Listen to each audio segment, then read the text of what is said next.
In this video we are going to talk about 3 things to consider when buying a drone for skiing or snowboarding, so stay tuned.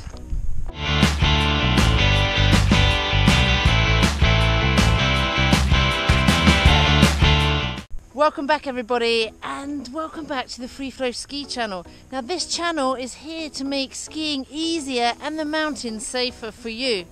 Now today we've got a video slightly bit different to normal, and we're going to talk about drones. Now drones for skiing and snowboarding, and this week I'm actually going to share a video with a great friend of mine, Paul. Now Paul was with me and we were flying drones in Patagonia in 2018. Hi! Okay, so today I'm going to give you 3 tips on what to look out for when you're buying a drone to ski in the mountains.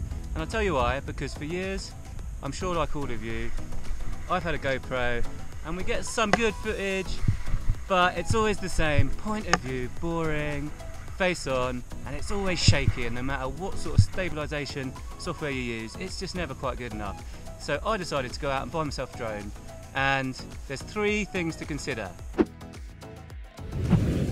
We're all in the mountains because we want to be there and ski or snowboard with our mates. However, so many drones out there don't allow you to fly the drone and ski with your mates at the same time. So you need an auto follow drone. So make sure you get an auto follow drone, and actually one that follows you.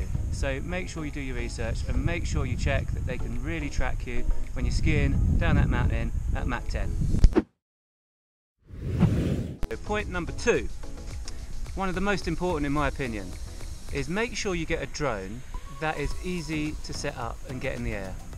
For example, I've flown Mavics before, and they're amazing drones, don't get me wrong. However, they take about 10 minutes to set up, and when you're standing on a freezing coal and it's windy and you're tired and it's dangerous, you want to get going as soon as possible, and you want to get that drone in the air ASAP. Now if you like this video and you find it great value, please give us a big thumbs up and think about sharing your passion for skiing, and subscribe to the channel. Okay, and the last point I would consider when you're going to buy your drone for the mountains is that you probably want to get a drone which has some sort of bracelet or some sort of beacon, which is what the drone tracks on you.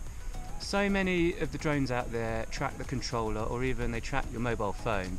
You have to put the controller in your bag or in your pocket, and then you knock the buttons on the controller and it changes the settings, and you've lost your drone and you're back to square one. Minimum faff, and more importantly it means that you can crack on down that mountain and the drone will follow you and capture all of that epic footage that you've been trying to get for all those years. So get out there, take on board these tips and enjoy! There's some 3 great tips there to help you out when choosing a drone for skiing and snowboarding. Now if you want to see some great footage, I'm going to put the links below for the Patagonia adventure. You'll enjoy these 3 adventures where me, Paul and Rich explored Patagonia. So thanks Paul for today.